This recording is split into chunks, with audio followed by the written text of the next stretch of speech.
of 6-year-old JonBenét Ramsey captivated the nation and put her family under the microscope, with many speculating that her father, mother, brother, or all three were involved in her killing. The next thing I remember, my dad came and told me, JonBenét is in heaven now, and he started crying.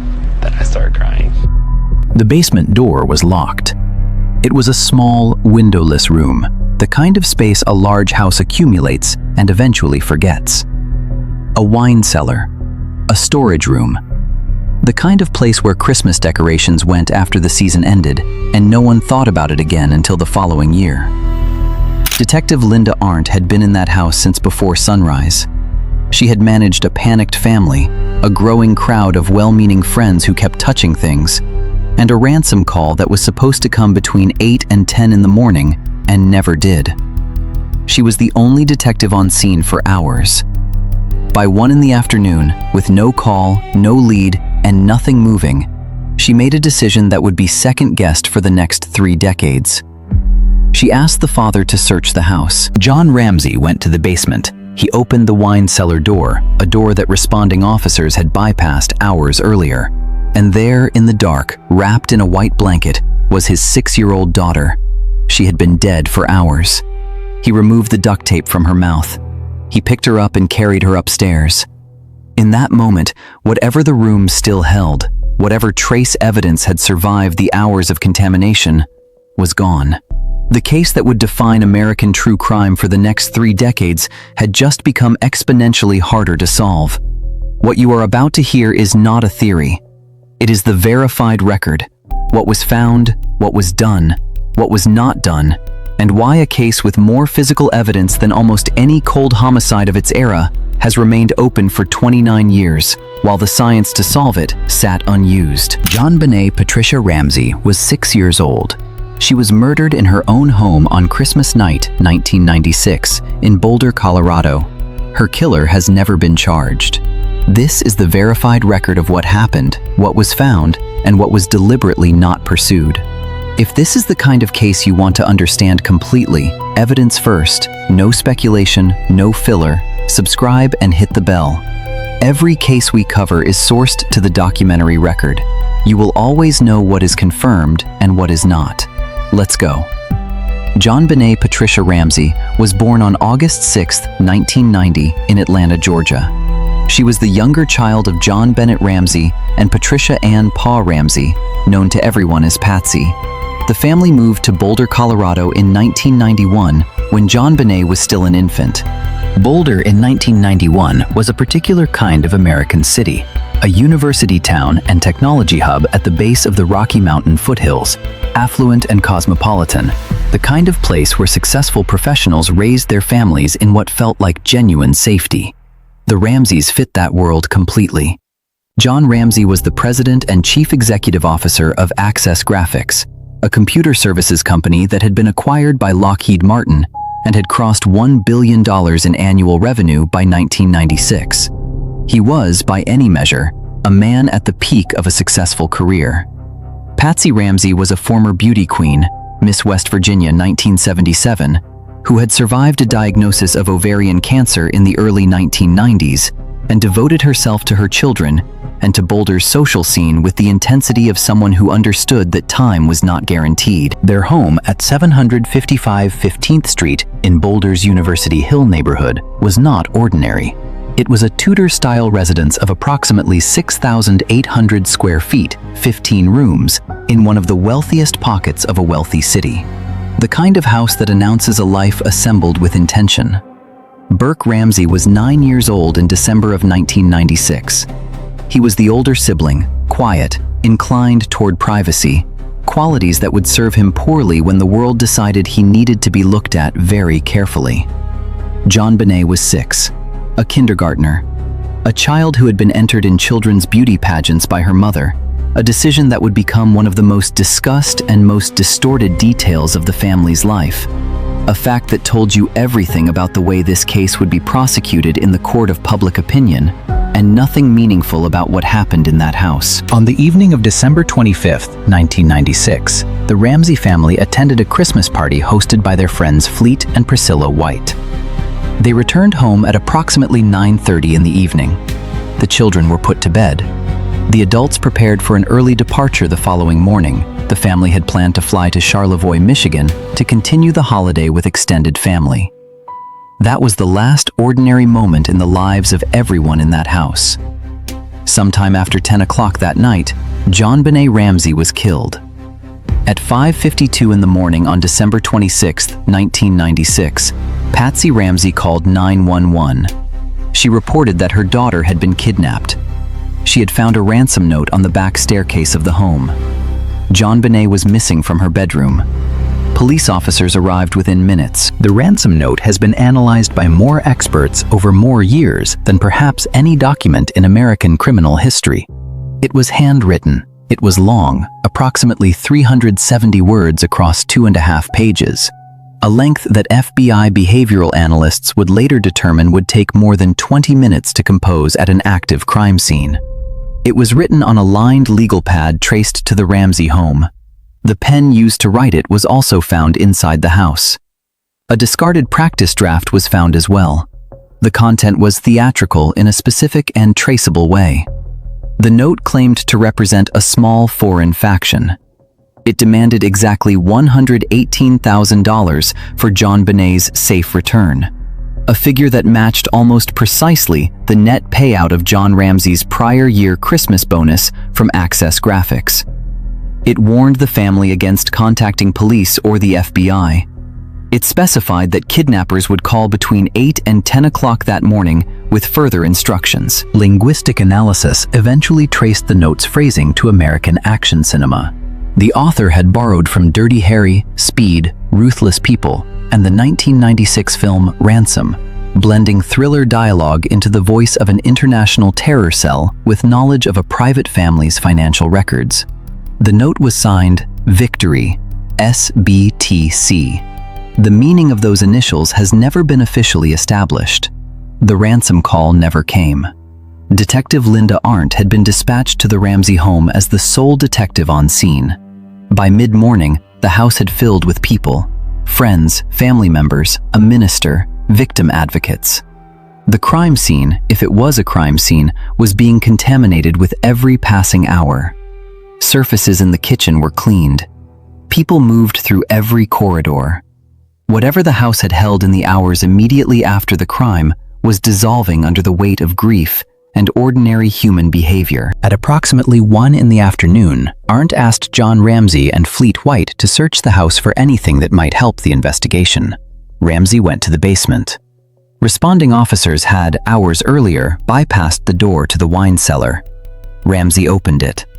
JonBenét was inside. She was wrapped in a white blanket.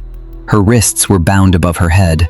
A cord was knotted around her neck, twisted tight by means of a broken segment of a wooden paintbrush handle, a makeshift garrote later traced to Patsy Ramsey's art supplies stored in the home. Duct tape had been placed over her mouth. John Ramsey removed the tape. He picked up his daughter's body and carried her upstairs. The autopsy was performed by Boulder County Coroner Dr. John Meyer. The official cause of death was asphyxia by ligature strangulation, with craniocerebral trauma as a contributing factor. The skull fracture was massive, an 8.5-inch linear fracture running along the right side of the skull, with a displaced rectangular piece of bone and significant cerebral hemorrhaging. The force required to produce this injury would have rendered JonBenét immediately unconscious. A heavy cylindrical object, potentially a metal flashlight found on the kitchen counter, was referenced by investigators as a possible instrument. The strangulation was mechanical and deliberate. The cord had been twisted with the paintbrush handle until it cut off her airway. There was vaginal trauma. No seminal fluid was detected. Undigested pineapple was found in JonBenét's proximal digestive tract. A bowl of pineapple sat on the kitchen table. Both parents denied feeding it to her. Forensic analysis of JonBenét's clothing and body produced a finding that would shape every argument about this case for the next 3 decades. An unknown male's DNA was recovered from her underwear, mixed with her blood. Additional DNA consistent with the same unknown male profile was recovered from the waistband of her long johns. Trace amounts of the same unidentified male's DNA were also recovered from beneath her fingernails. This profile, the same individual across multiple items, was designated Unknown Male 1. Unknown Male 1 did not match John Ramsey, did not match Patsy Ramsey, did not match Burke Ramsey, did not match anyone in the Ramsey family's documented circle of acquaintances. Unknown Male 1 had never been identified. The sequence of injuries, whether the blow to the skull came before or after the strangulation, became a matter of fierce forensic dispute. If the head injury came first and was accidental, and the strangulation followed as a subsequent act, that implied one kind of perpetrator and one kind of crime. If the strangulation was primary from the start, that implied another. The order of events was never definitively established. It remains unresolved. The Boulder Police Department's initial response to the investigation was not unreasonable on its face. When a child is killed inside her own home, statistical probability points towards someone known to the family. The Ransom Note's peculiarities, its length, its use of household materials, its precise knowledge of John Ramsey's bonus, all signaled familiarity with the family's private life. The decision to focus on the Ramseys was, in the first hours, a defensible investigative posture. What was not defensible was what followed. Detective Steve Thomas became the most publicly committed proponent of the family involvement theory within the BPD. He believed Patsy Ramsey had killed her daughter, accidentally or intentionally, and that the family had staged the crime scene to divert suspicion. Thomas would eventually resign from the Boulder Police Department in frustration. He would write a book in 2000, JonBenét, Inside the Ramsey Murder Investigation, publicly naming Patsy Ramsey as the killer. But the family-focused investigation ran immediately into a problem that never went away. The DNA did not match. One was not a Ramsey, not a family member, not anyone in the documented orbit of the family's life. For investigators committed to the theory that the crime had been committed by someone inside the house, this required an explanation. The explanation they advanced was contamination, that the DNA was incidental, deposited during the manufacturing or packaging of the garments, entirely unconnected to the crime. One, in this theory, was a red herring, a ghost in the evidence. For investigators who believed an intruder had entered the home, one was the killer. In 1997, Boulder District Attorney Alex Hunter brought in a retired Colorado homicide detective named Lou Smit to examine the evidence with fresh eyes. Smit had spent decades solving difficult cases and came out of retirement specifically for the Ramsey investigation. What he found led him to conclusions that put him in direct conflict with the Boulder PD and kept him there for the rest of his life. Smit identified a broken basement window with a suitcase positioned beneath it, a possible exit platform for someone leaving the residence. He identified paired rectangular reddish abrasions on JonBenét's lower back and face, measuring exactly 3.5 centimeters apart, which he theorized were electrical burns consistent with an air taser stun gun, a weapon an intruder might use to incapacitate a child quickly and quietly. Dr. Michael Doberson, the Arapahoe County coroner, examined the marks and agreed they were consistent with stun gun contact. Dr. Werner Spitz, a preeminent forensic pathologist, examined the same marks and disagreed. He concluded the abrasions lacked the histological signatures of electrical burns and were more likely the result of post-mortem lividity or pressure from debris such as clothing snaps or the basement floor. The stun gun question was never resolved. The basement window question, however, was addressed by independent forensic assessment. Examiners found an intact spider web stretched across the exterior metal grate of the window and entirely undisturbed dirt and debris on the sill. The physical evidence did not support the conclusion that an adult human had passed through that aperture on the night of the murder. If you have stayed with this case this long, you already know it goes deeper than the headlines ever told you. Stay with us. What comes next is where the legal system's handling of this evidence becomes genuinely difficult to explain. Subscribe if you are not already. This channel covers verified evidence, documented records, and the institutional decisions that determined what happened after the crime. The next case is already in production. Smit resigned from the investigation in 1998, convinced that the police were pursuing the wrong suspects. He continued to work on the case privately, consulting on documentaries and maintaining his intruder theory until his death in August 2010. He never changed his position. The Boulder Police Department never changed theirs. In 1998, a Boulder County grand jury was convened to formally assess the accumulated evidence. Grand juries operate in secret. Their proceedings are sealed. The public was told nothing about what evidence was presented or what conclusions the jurors reached. In 1999, District Attorney Alex Hunter announced that no charges would be filed. The public was told the grand jury had found insufficient evidence to indict anyone. This was not true. For 14 years, the actual outcome was hidden from the public. In 2013, following a lawsuit filed by journalist Charlie Brennan and the Boulder Daily Camera, a judge ordered the partial unsealing of the grand jury record. The truth emerged. The grand jury had voted to return true bills of indictment against both John and Patsy Ramsey. The charges were not murder. The charges were child abuse resulting in death and accessory to a crime, specifically accessory to first-degree murder and child abuse resulting in death. The specific language suggested the jurors believed the Ramseys had knowledge of who killed their daughter and had taken actions to protect that person. Alex Hunter had received those indictments and declined to sign them.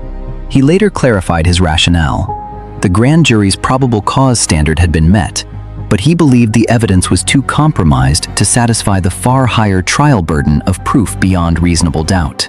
He did not share this reasoning with the public at the time.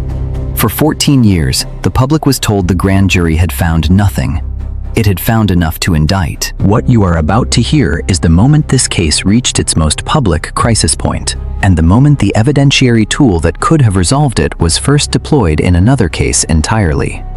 The answer to what happened in that basement may be in a laboratory right now. Stay with us. The profile designated Unknown Male 1 was formally entered into the FBI's Combined DNA Index System, CODIS, in 2003. CODIS cross-referenced this profile against its database of offenders for years. No match was ever returned. In 2006, a man named John Mark Karr contacted authorities from Thailand. He claimed to have killed JonBenét. He provided what appeared to be detailed knowledge of the crime. He described being in the basement. He described a relationship with her. He was arrested. He was extradited to the United States.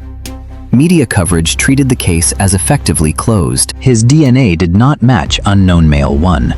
Karr was released. He had made a false confession. His apparent knowledge of the crime had been assembled entirely from publicly available information consumed across years of obsession. The episode was clarifying in one specific way. The DNA was a filter. It could eliminate a suspect definitively and immediately. Karr could have been excluded within hours of his confession if his DNA had been compared to the profile before the international spectacle of his arrest and extradition. Instead, the comparison came after. The filter worked, but it was being used only to exclude, never to identify. In 2008, Boulder District Attorney Mary Lacey took an extraordinary step. Based on the touch DNA evidence recovered from the Long John waistband, she issued a formal letter of exoneration and public apology to John, Patsy, and Burke Ramsey, clearing all three of suspicion. Patsy Ramsey had died of ovarian cancer 2 years earlier, on June 24, 2006, at the age of 49, and did not live to receive it. The exoneration was immediately contested. Subsequent DA Stan Garnett and retired police chief Mark Beckner stated publicly that Lacey's letter had no legal binding authority and did not represent the formal position of the Boulder Police Department. Independent molecular biologists further complicated the picture by postulating that Unknown Male 1 might not represent a single source perpetrator profile at all, that it could be an artifact of a multi-contributor DNA mixture, the result of secondary transfer during the manufacturing or packaging of the garments. Under this hypothesis, Unknown Male 1 was not the killer. Unknown Male 1 was contamination. The case remained precisely where it had been since 1996. Every exit blocked. 1 is, in the verified record, the only named subject of ongoing active investigation in the murder of JonBenét Ramsey. No individual has been charged. No individual has been tried. Every person publicly identified as a suspect over the course of 29 years has been cleared by DNA comparison or by documented alibi. Bill McReynolds played Santa Claus at Ramsey family Christmas parties. He was investigated as a person of interest. He was cleared by DNA. He died in 2002. Smit's files documented dozens of individuals investigated through his years of private work on the case. None produced a forensic match. The forensic record on Unknown Male 1 is precise in what it establishes and exact in what it does not. The DNA was found in multiple locations on the victim, her underwear mixed with her blood, the waistband of her long johns, and beneath her fingernails. It is the same individual across all recovered samples. That individual is not a member of the Ramsey family and is not anyone in their documented social circle.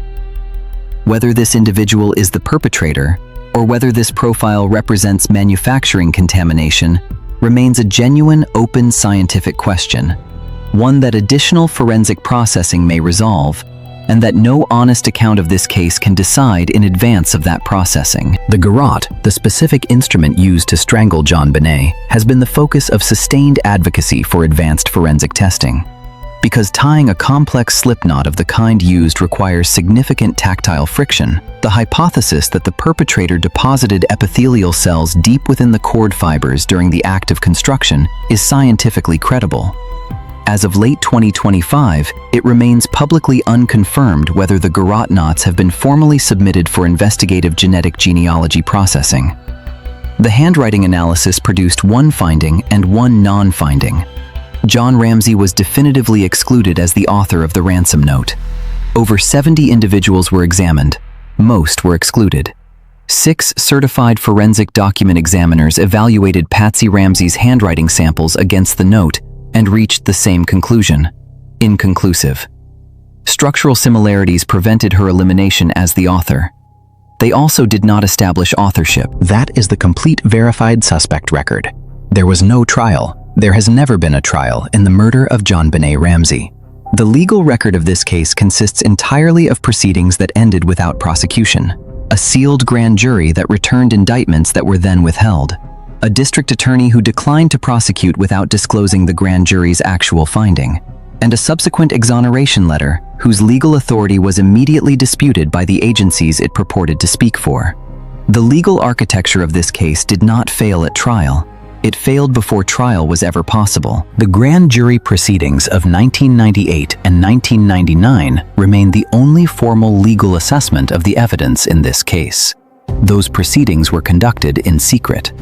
What was presented to the jurors, which witnesses testified, which physical evidence was submitted, none of this is fully part of the public record.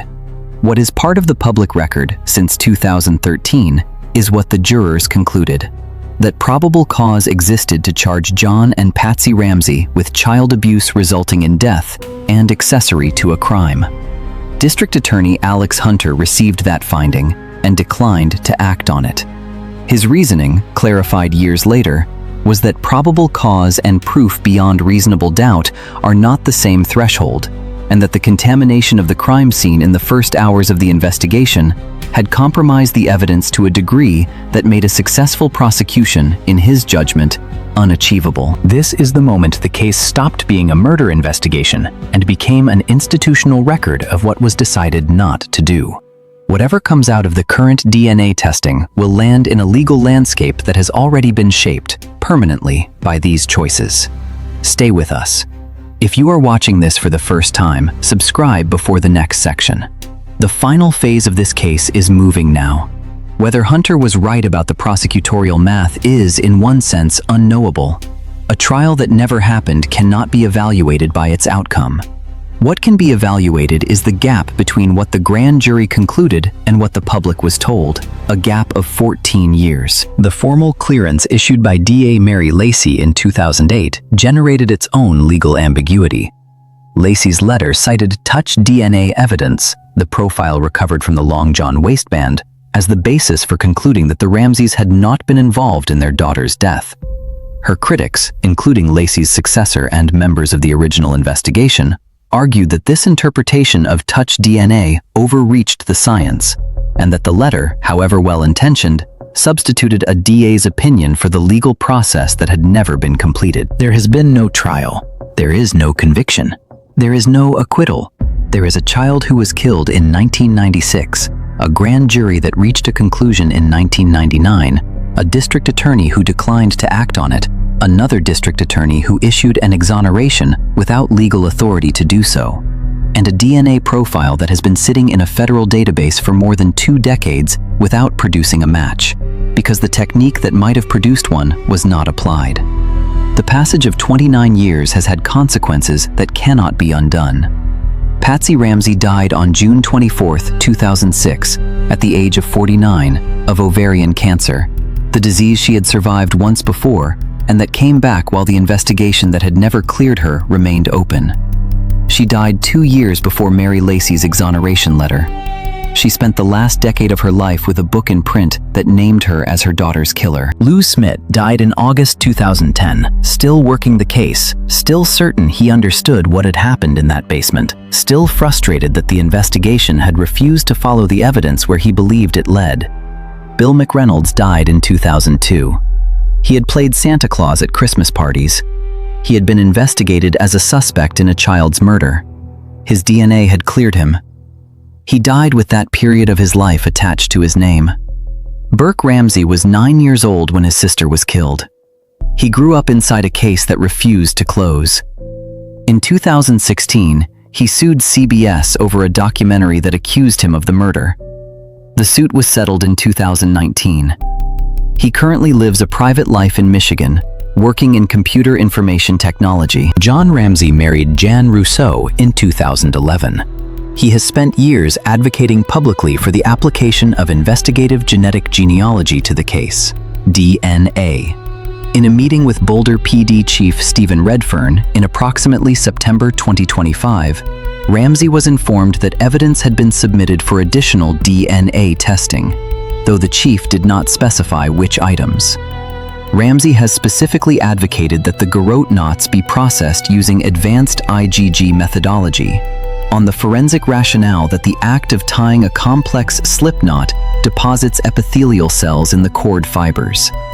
As of December 2025, it has not been publicly confirmed whether IgG or GED match processing has been formally applied.